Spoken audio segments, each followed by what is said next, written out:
네, 저희는 햇살콩이라는 이름으로 SNS에 그리고 책을 통해서 복음의 씨앗을 심고 있는 햇살콩 김나단, 김연선 부부입니다. 네, 연습 많이 하고 나왔네. 반갑습니다. 저희가 영상으로도 봤는데 네. 여러 가지 이제 활동하는 그 상황들을 봤잖아요. 네. 햇살콩이라는 이름이 굉장히 우선 귀여워요. 맞아요. 두 분하고 너무 잘 어울리는 거예요. 맞아요, 얼굴을 딱 보는 순간 맞아요. 아, 햇살콩이 이분들 통해 나왔구나. 어떤 의미입니까? 네, 햇살콩은 네. 작은 씨앗이 나무로 장성해서 네. 열매를 맺듯이 이 SNS라는 공간에 이 복음의 씨앗이 잘 심기어져서 열매 맺기를 바라는 저희의 소망을 담은 이름입니다. 잘 지은 것 같아, 이름을. 그러니까 네. 말씀의 씨앗이 열매 맺기를 바라는 꿈을 담으셨다는 게 너무 아름답거든요. 네.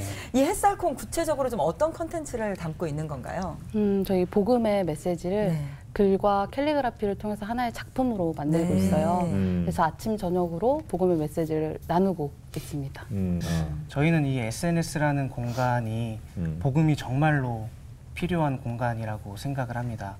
그래서 어떻게 하면 이 공간에 복음을 잘 흘려보낼 수 있을까 함께 고민하고 또 함께 기도하면서 네, 작업하고 있습니다. SNS에 올리신 작품들 가운데 네. 제가 한 2개 정도 준비를 해봤어요. 네. 이거 함께 보면서 좀 이야기를 나누면 어떨까 싶은데요. 네, 제가 도와드릴까요? 네. 네네네. 자, 자, 볼까? 네. 이건 어떤 작품인가요?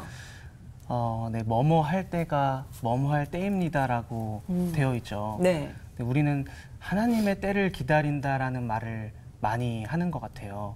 저 또한 마태복음 24장의 말씀을 묵상할 때 하나님의 때란 무엇일까 고민해 보게 되었거든요.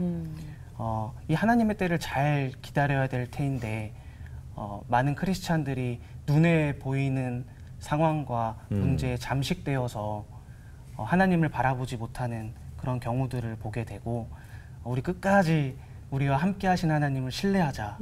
하나님의 일하심을 신뢰하자. 하나님의 관점으로 우리 눈앞에 있는 문제와 상황을 바라보자. 이러한 내용을 담았던 이제 하나님의 때라는 묵상들이고요. 삶의 그 중에 의욕을 하나입니다. 잃어갈 때가 하나님이 나를 만드신 창조 목적을 돌아봐야 할 때입니다. 네.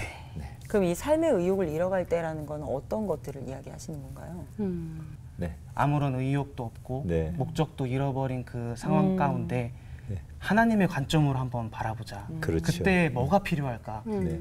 나에게 나를 만드시고 나를 창조하신 그 목적을 돌아봐야 될 때가 아닌가. 네. 그래서 뭐뭐 할 때가 뭐뭐 할 때입니다. 네. 이렇게 그래요. 구성되어 있는 겁니다. 공식 같다. 이 거울을 보고 있는 건가요? 그럼 네. 그림은? 네, 맞습니다.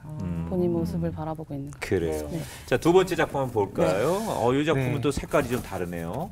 오늘 하루 사람들과의 비교로 초라했어도 너의 마음이 온전히 나를 사랑했다면 그날은 실패한 날이 아니라 성공한 날이란다.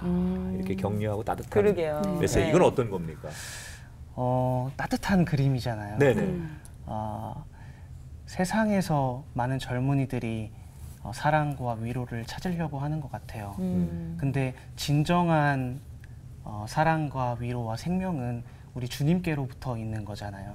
그래서 하나님의 사랑과 위로를 편지 형식으로 그렇게 풀었었던 하나님의 편지라는 묵상들이고요. 편지. 또 이 묵상은 작년에 책으로 만들어지기도 했었습니다. 네. 뭔가 그냥 위로를 얻는 것 같은 네. 하루 끝에서 쉼을 얻는 것 같은 느낌이 이 드네요. 배경이나 이제 색상이나 뭐 글자 이런 체 이런 것들이 전체적으로 네. 더 따뜻하고 포근한 맞아요. 네. 느낌을 주네요.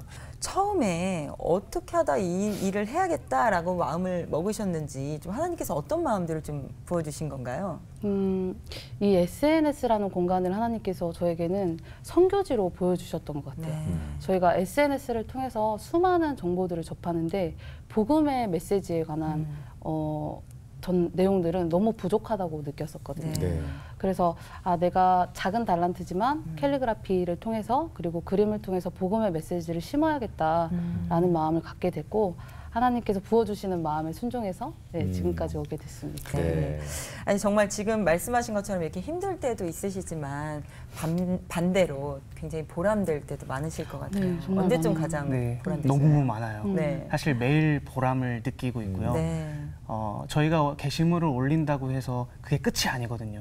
그때부터 본격적인 사역이 또 시작되거든요. 네. 네, 글을 올리면 수많은 댓글들이 지금 현재는 달리고 있고 네. 또 저희 계정으로 많은 메시지들을 보내주고 계시거든요.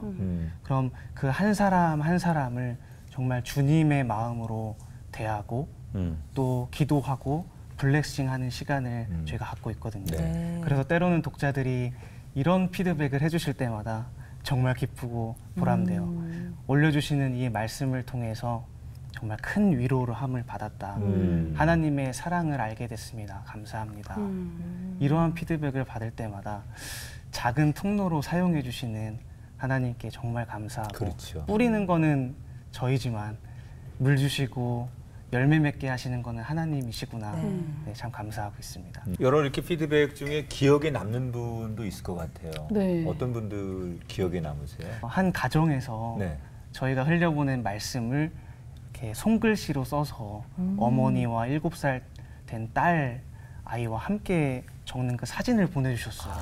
그러면서 우리 딸 아이가 말씀을 접할 수 있게 해주셔서 감사하다. 와. 이런 피드백을 주셨는데 아 정말 잘 흘러가고 있구나. 네. 그러면서 너무너무 감사해서 하나님께 감사 기도를 올려드렸었습니다. 좀 부끄러운 이야기지만 저를 처음 만났을 때 제 뒤에서 후광이 비쳤고 저를 처음 만났을 때 아, 이 사람 놓치면 안 되겠다. 그런 생각을 했다고 해요. 지금도 그런지는 잘 지금 모르겠습니다. 어떻습니까? 지금도 네. 네. 상처를 잠깐 머뭇거리는데.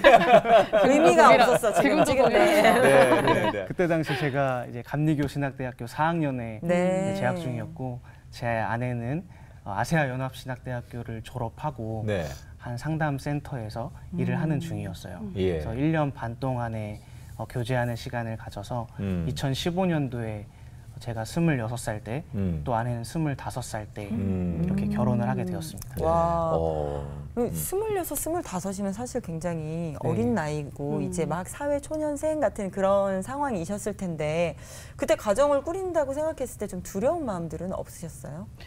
결혼에 대한 막연한 두려움은 있었던 것 같아요. 네. 근데 이 형제를 만나고 교제하면서 아, 하나님을 사랑하는 사람의 삶 그리고 하나님만 전적으로 의지하는 사람의 삶이 이렇게 아름다운 거라면 이렇게 아름다운 형제를 함께 결혼을 해서 가정을 꾸린다면 너무 행복하겠다 이런 마음을 품게 됐고 두려움보다는 확신을 가지고 네. 결혼 준비를 기쁨으로 했었던 것 같아요. 네. 그러니까 프로포즈는 남편이 먼저 한 거죠? 네, 제가 먼저 했습니다. 네, 뒤에서 광채가 나는 건 아내가 본 거고. 네, 맞아요. 저는 신학을 더 공부하고 싶었고 네. 아내는 상담 쪽을 더 공부하고 싶었어요.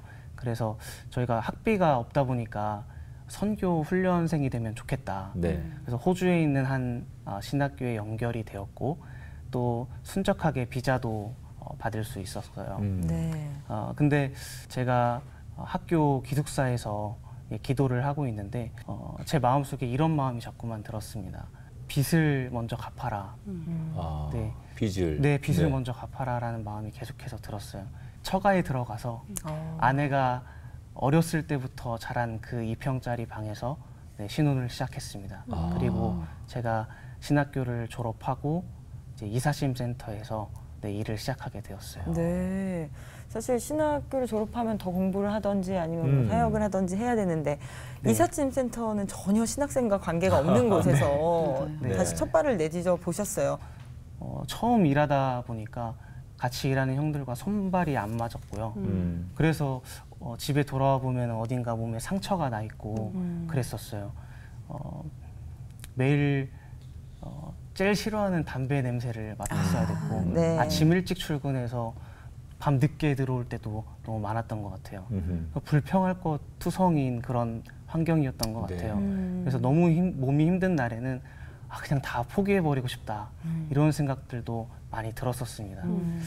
근데 어느 날 제가 버스를 타고 출근을 하고 있는데 하나님께서 해주셨던 말씀, 내가 너를 기뻐한다. 네. 내가 너에게 더 큰 것을 보여주고 싶다. 그 그 말씀하셨던 것을 떠올리게 하시면서 이런 마음이 들었어요. 나다나 거기가 바로 내 선교지란다. 제가 아침에 출근해서 일하는 그곳이 제 선교지다라고 말씀해 주셨어요. 네. 그날부터는 찬양을 부르면서 아침에 출근했던 것 같아요. 예. 여전히 소망이 없고 힘든 그런 상황은 변함이 없었지만 하나님의 관점으로 바라보기 시작하니까 신기하게도 감사가 고백되어지더라고요. 예. 하나님께서 저희 가정에 신혼기간을 통해서 네. 물질을 내려놓는 훈련, 그리고 전적으로 하나님만 바라보고 음. 견고한 믿음 위에 서게 하시는 훈련, 그리고 하나님만 전적으로 신뢰하게 하시는 훈련을 하셨던 것 같아요. 네. 그래서 저희 가정이 만약에 이런 어려움이 없었다면 쉽게 알 수 없었던 부분들을 책상에 앉아서 책으로만 다 알 수 없었던 부분들이죠. 그런 부분들을 직접 체험하면서 삶으로 더 많이 네. 느낄 수 그리고 있었던. 빚을 다 갚은 그 시점에 저를 국제복음선교회라는 곳으로 하나님께서 옮겨 주셨어요. 네. 네. 그래서 전 세계 26가정을 파송한 그 단체에서 지금 또 선교 사역을 감당할 수 있게 해주셨습니다. 또 그때 아내에게는 SNS를 선교지로 보내주셔서 햇살콩이라는 이름으로 지금까지 잘 이 복음을 씨앗에 심는 일을 네. 감당하게 해주신 것 같아서 감사하고 있습니다.